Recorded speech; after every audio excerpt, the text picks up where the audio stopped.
Kaleidoscope, a weekly public affairs program brought to you in partnership with the Urban League of Greater Cleveland, Kaleidoscope Magazine, and News Channel 5. Good morning, everyone, and welcome to the broadcast. The Singing Angels have performed in 37 countries over the past 49 years. And former singing angel himself, Charles Eversole, is here. He's the current artistic director of this Cleveland organization, the Singing Angels, and he's going to talk about his vision for the children in that group, the Singing Angels. Also today, we'll hear from Karamu's artistic director, Terrence Spivey, and its playwright-in-residence at Karamu, Michael Oatman. They'll talk about what to expect at Karamu this season. We'll go on stage with them. And later in the broadcast, Cinnamon Pelle of J.P. Morgan Chase and Andre Bryan of APB and Associates will discuss the Urban League's UBIZ program. Good morning again. I'm Leon Bibb. This is Kaleidoscope, and so we begin. Beginning with one of the good men here in Cleveland, Charles Eversole, artistic director of that wonderful group, the Singing Angels. Hey, Charles. Hi, Leon. How you doing? I'm okay. Good to have you on the broadcast today. Thank you. Thank you. Great to be here. For those who've not heard the Singing Angels, who may have been in a cave for the last 50 years or so, tell us, refresh our minds on what the Singing Angels group is. Singing Angels is a youth chorus, performing youth chorus, founded in 1964, so we're going to be heading into our 50th year coming up soon. Bill Boehm founded the group, and it's publicly auditioned. Children from all over northeastern Ohio, different creeds, races, economic backgrounds, all performing together. And we do up to about, I'd say up to about 60 performances a year. It's a wonderful group. I've been on stage with the Singing Angels so many times, over many years, over the last many years. Tell me, what's the overall mission of the Singing Angels group? You know, the motto of the Singing Angels is make music, make friends, make a difference. And I think that really is it in a nutshell. You know, I mean, as you mentioned, I was actually one of the singers in the group back in the day. You started as a kid. We'll leave what day that was out of this. Okay. But back in the day, I was one of the singers.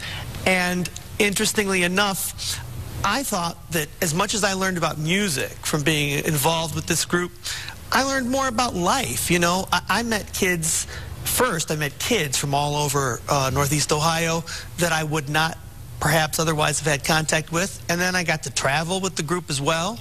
And so, you know, lots of life lessons involved in there. So it's youth development as well as it is music. You talk about travel as you are 49 years of age, the Singing Angels group is, as you stand on the brink of your 50th anniversary. You just got back from New York City and that trip to St. Patrick's Cathedral. What was going on there? How'd you get there? You know, it's interesting. Last year, we took 40 of our singers to New York, not even really for a concert tour, just for like an educational weekend. They went to see a Broadway show. They had a master class. We did some sightseeing. And while we were there last year, we went sightseeing at St. Patrick's Cathedral. And we asked, is it okay if we sing a song up on the altar? And the rector was a little hesitant at first. And we sang a song, and he said, well, you have another? And we finished that. He says, well, you have another? So what ended up happening was he told us to apply, and there's a guest choir series for choirs from all over the world, and we turned in our application and were selected, and we sang almost an hour-long concert at St. Patrick's this year, just this past... You know, it sounds like the beginning of something even greater for the Singing Angels. It's nice to be there and to have somebody say, hey, I like that, sing another one. Absolutely. Yeah. What did the kids think about this now when they get a chance to sing at St. Patrick's Cathedral, or they get a chance to sing on television or executive caterers at Lander Haven, all the many venues that you go? What do the kids say about this? You know, the kids love the performance opportunities, and we sing. As varied as our membership is and as varied as our music is, our performance venues are just as varied. We'll have concerts at St. Patrick's Cathedral. We had a concert a couple of weeks ago at St. Augustine Manor for the residents. And, you know, the kids went out and held the people's hands at the end and said hello to them, and they saw tears coming down their faces. I mean, it's the life lessons that they get from being in all these different venues and all these different backgrounds really is a big deal. Yeah. We've got a phone number on the screen where people can get more information on everything we're talking about, and you're still taking kids in. Absolutely. We have auditions twice a year. We have them in January and September, and that's from ages 8 to 14. But we have a new chorus, just a couple years old, that's not even by audition. It's for first and second graders, the Littlest Angels Training Chorus, and it's by enrollment only. And that doesn't start until March 3rd. So if there's any parents of first or second graders that would like their kids to get their feet wet. Coming up in a few days. Coming up in a few days. Now, what's your ceiling? Well, how long can a youngster stay in the Singing Angels? Through high school. Through high school? They age out after high school graduation. I'm going to put a telephone number on the screen, which sounds so familiar. It is 432-5555. One digit away from Channel 5. You get phone calls from Channel 5, don't you? We get phone calls from Channel 5. We get phone calls for people calling up to talk about what they're seeing on the new news. And we're like, I think you have the wrong number. You need to call 431. Yeah, 432-5555 is the phone number for the Singing Angels. It's funny. That happens to us all the time. Yeah, I know it does. And so it's good to have you on the broadcast. You get something out of this. How long have you been artistic director now? I moved back to Cleveland from New York City in 2000, and Bill Boehm hired me part-time as the assistant music director, and I've been the music director and the artistic director since 2004. Singing all kinds of songs, just absolutely a wide repertoire. We do everything from the Hallelujah Chorus to Michael Jackson.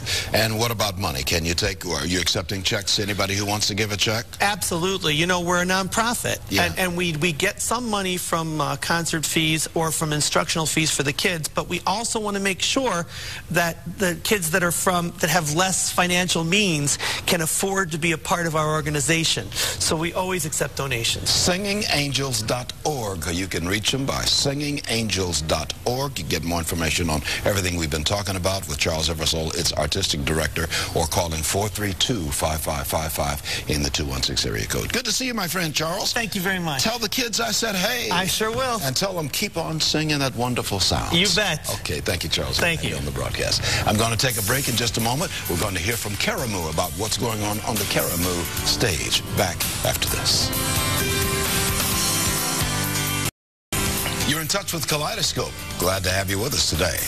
God's Trombones opens at Karamu in March. Artistic director of Karamu, Terrence Spivey, is here sitting next to me, along with artist in residence, Michael Oatman. He'll tell us about this play, which is coming up. I should say playwright in residence, Michael Oatman. Good to have you both with us. Glad to be back. Good to see you, Terrence. Yes. Always good to see you. Things are well at Karamu, as they always are. Yes, it is. Yes, You've got God's Trombones. Refresh our memories of what God's Trombones is about. The Trombones will be our third year. It's based on James Weldon Johnson's adaptation from his book of verses.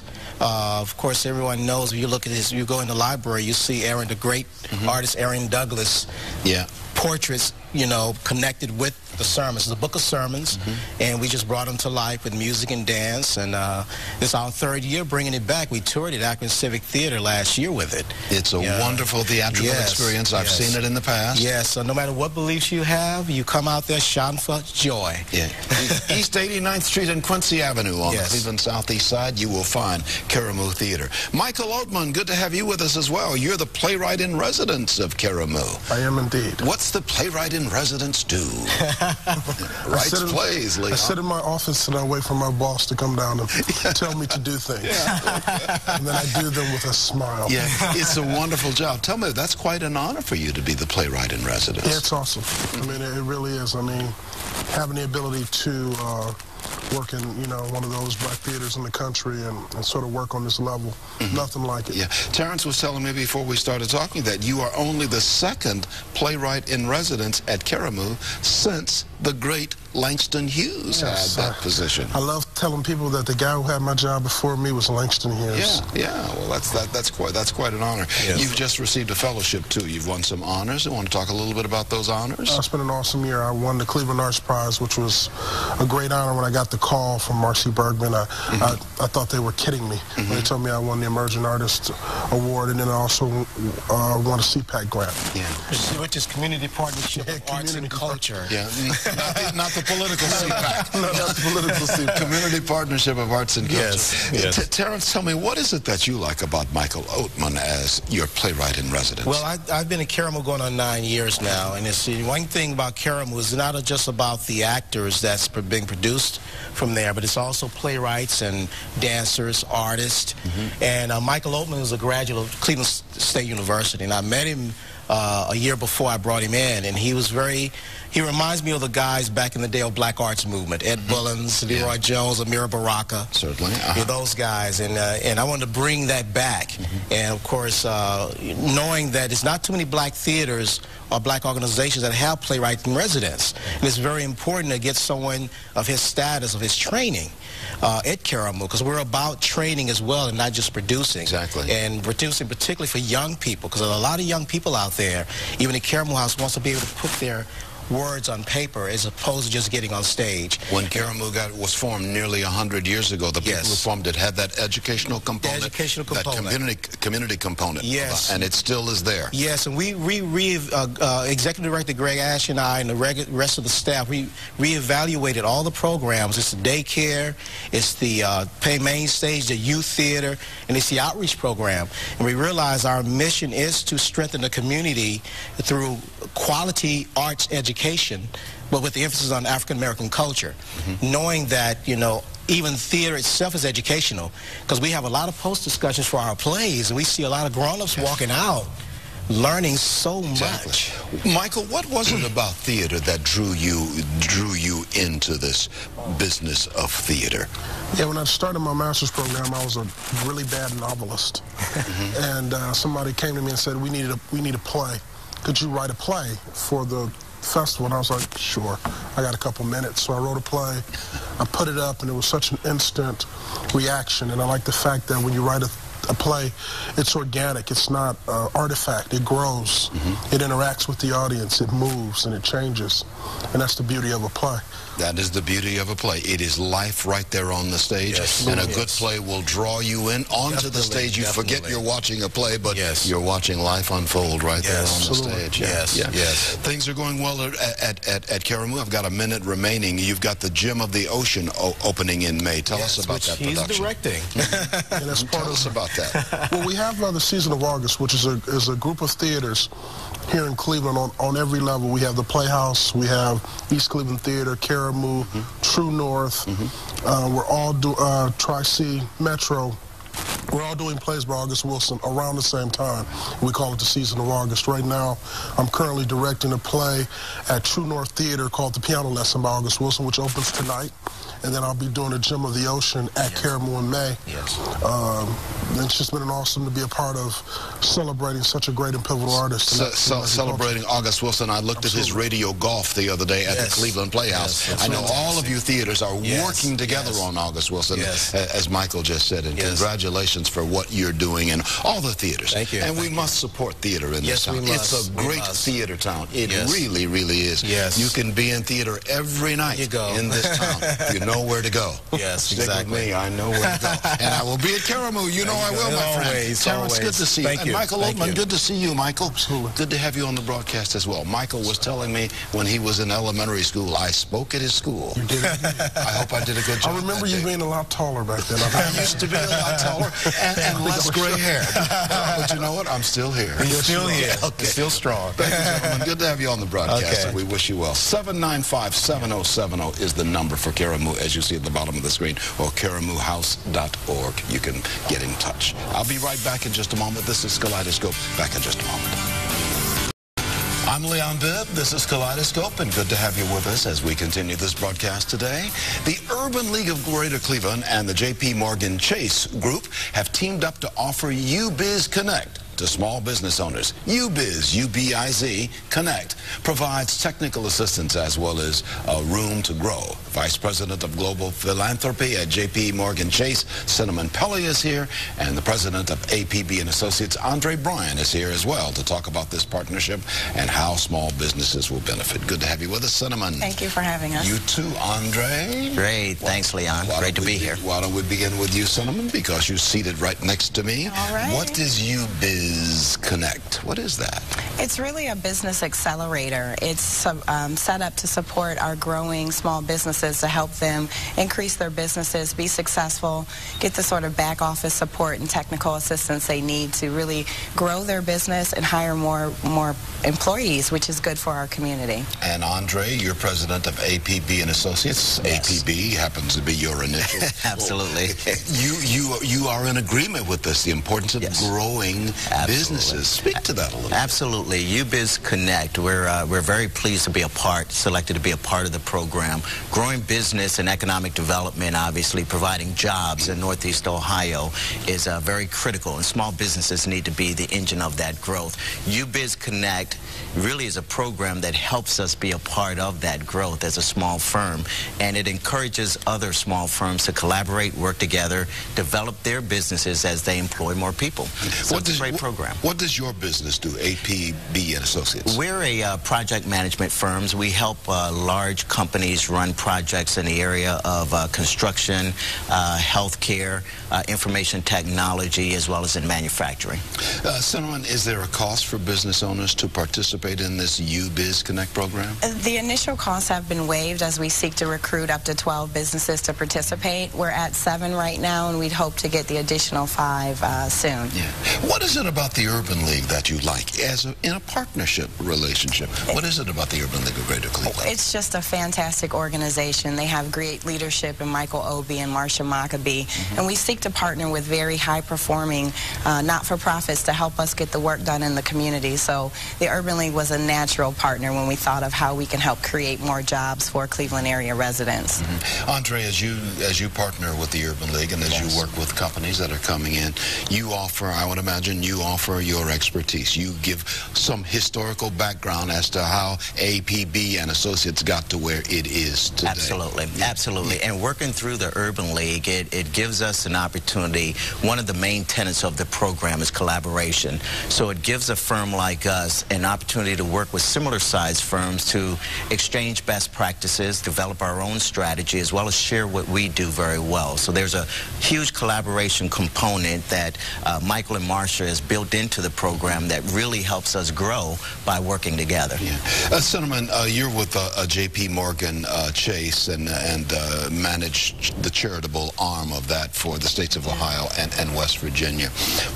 Where do a lot of companies, smaller companies just getting started, where do they make their mistakes early on where you can help them keep from making those mistakes? And I think the UBIZ program is an excellent example of how we can get that very important technical assistance to folks that have wonderful ideas. There's a difference between being a fantastic chef, for example, and having the business skills and acumen it takes to actually run a business.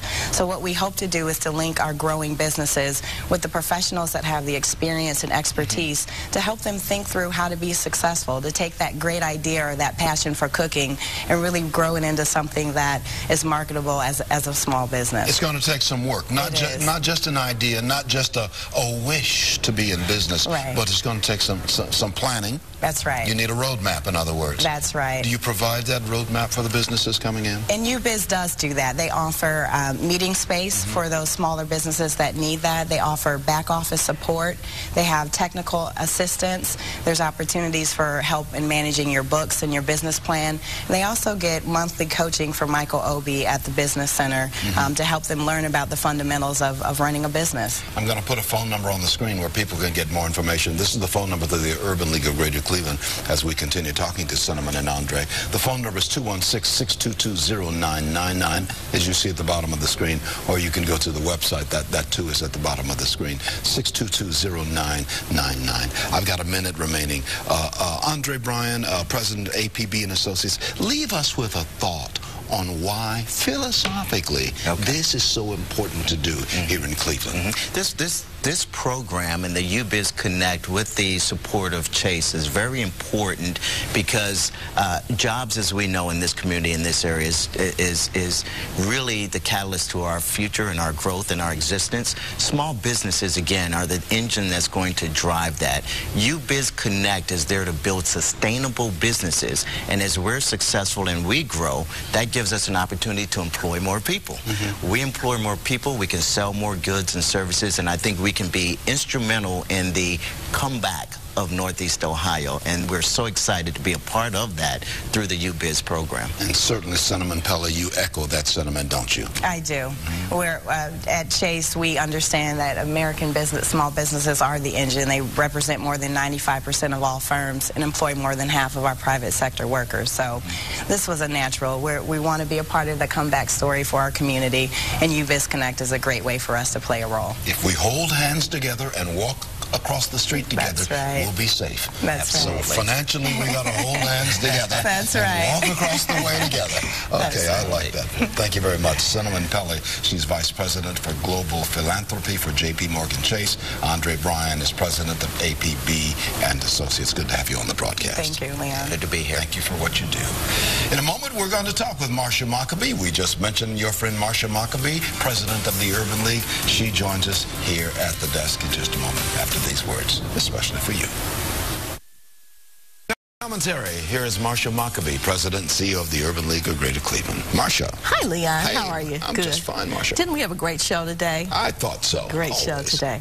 I'm particularly just excited about our UBIZ Connect program that we introduced on air today. And I think what you could see is the synergy of partnership and the working together. That theme of collaboration is so key. And I'll tell you, the Urban League is really gaining a lot of momentum around collaborating with others right now. You're wearing a little pin that says jobs. It's got the Urban League logo inside. It does. Jobs. Absolutely. And that's what it's all about. Creating business, creating jobs for all of us. Absolutely. That's the key to our economic recovery. Yeah. We've got to create jobs. We've got to bring down the unemployment rate, and jobs and businesses are the key. And the response to UBIZ Connect has been very positive? Absolutely, absolutely. We have 7 businesses in already. We have a potential for 12, so we're waiting for those next 5 to line up and get ready to join us. So they talked about it quite well, Andre and Cinnamon, just a few minutes ago. They certainly did. Okay. Yeah. Well, we appreciate everything that you do. I know that you are working hard at the Urban League, as everybody over there is. Absolutely, we are. Thank you for what you do, Marsha Maccabee. That's you. going to do it for us. We appreciate you being on the broadcast. This program is called Kaleidoscope. We're here every week at this time. I'm Leon Bibb. Good luck, be well, and we'll talk again. Take care.